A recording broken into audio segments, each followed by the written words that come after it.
ఓం శ్రీమాత్రే నమః. Welcome to my channel. మేము మంత్రాలయ రాఘవేంద్ర స్వామిని దర్శనం చేసుకోవడానికి మార్నింగ్ 5 o'clock బయలుదేరామండి.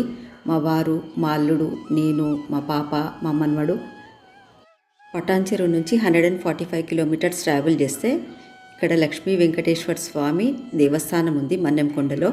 స్వామిని దర్శనం చేసుకుందామని అయితే మేము వచ్చేసామండి. ఫస్ట్ చిన్న తిరుపతిగా ప్రసిద్ధి చెందిన మన్నెంకొండ దేవస్థానం మహబూబ్నగర్ డిస్టిక్లో ఉంది. మహబూబ్ నగర్ నుంచి రాయచూర్ వెళ్లే దారిలో 21 కిలోమీటర్స్ ట్రావెల్ చేస్తే ఈ దేవాలయానికి చేరుకోవచ్చు. తిరుపతికి వెళ్ళి స్వామిని దర్శించుకోలేని భక్తుల కోసం స్వామి ఇక్కడ లక్ష్మీ సమేతంగా చక్కని శిలగా వెలిశారని భక్తుల నమ్మకం. కార్ పార్కింగ్ నుంచి కొంచెం ముందుకు రాగానే గరుత్మంతుంది పెద్ద స్టాచ్యూ ఉంది. ఇక్కడ ఎదురుగానే కోనేరుంది. ఇది తవ్వని కోనేరు అని అంటారు.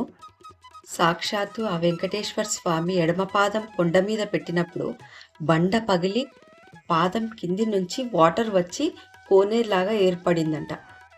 ఇక్కడే కళ్యాణ కట్ట కూడా ఉంది. తలనీలాలు భగవంతునికి సమర్పించుకొని ఈ కోనేరులో స్నానాలు ఆచరిస్తున్నారు భక్తులు. ఇలాంటి 7 ద్వారాలను దాటినాకనే స్వామిని దర్శించుకోగలము. ఇక్కడ ముందు మండపం ఉంది. కోనేరు పక్కనే లక్ష్మీ వరాహస్వామి టెంపుల్, ఈ క్షేత్ర పాలకుడైన వీరభద్రస్వామి ఆలయం కూడా ఉంది. సేమ్ తిరుపతి లాగానే ఇక్కడ మెట్ల మార్గం కూడా ఉంది. భక్తులు మెట్ల మార్గం ద్వారా స్వామిని దర్శించుకోవడానికి వస్తారు.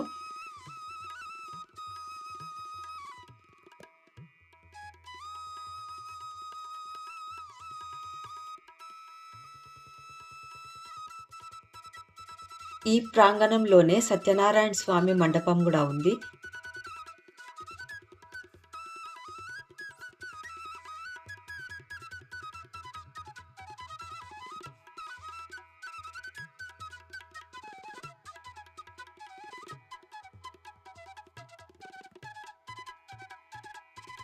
ఈ క్షేత్ర పాలకుడైన వీరభద్రస్వామి ఆలయం ఇది.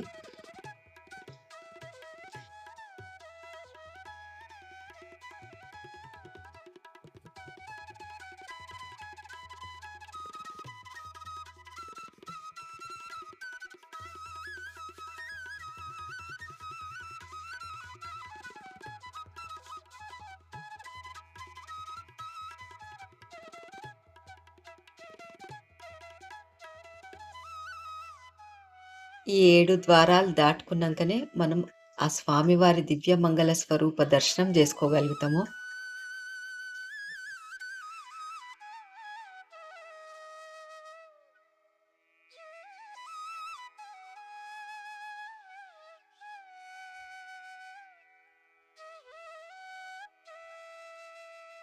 ఇటు లెఫ్ట్లో స్వామివారికి కొబ్బరికాయలు సమర్పిస్తున్నారు భక్తులు.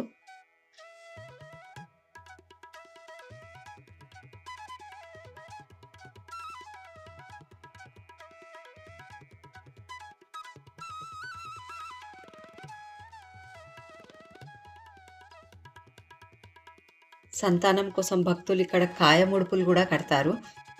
కోరికలు తీరినాక, సంతానం కలిగినాక వచ్చి మొక్కు తీర్చుకుంటారు స్వామికి.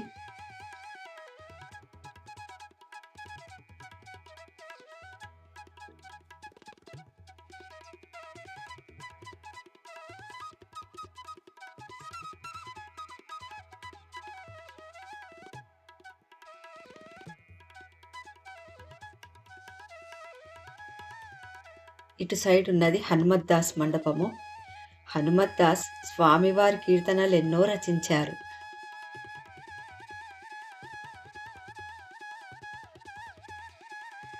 ఇటు పక్కనే గుహ ఉంది.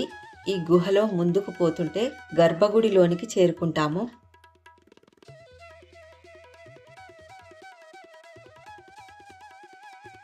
ఇక్కడ స్వామిని విశేషంగా జమ్మి ఆకులతో, తులసి దళాలతో పూజిస్తారు.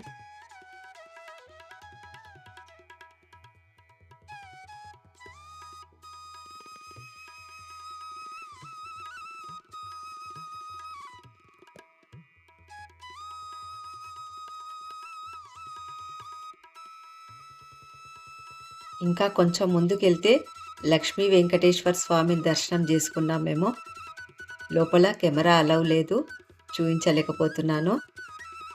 మేము దర్శనం చేసుకొని బయట శివలింగం ఉంది, శివాలయానికి కూడా వెళ్ళి స్వామిని దర్శనం చేసుకుంటాం ఇప్పుడు.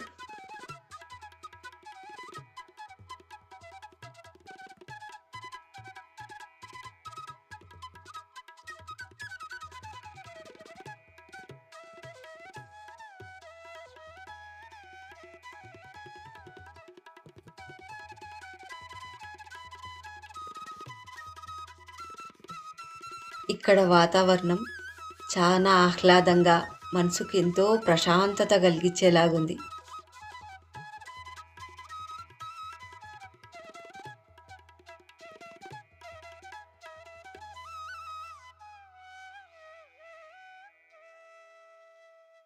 ఇక్కడ గుహ లోపలి భాగం ఆదిశేషుని పడగలాగా ఉండడం విశేషం.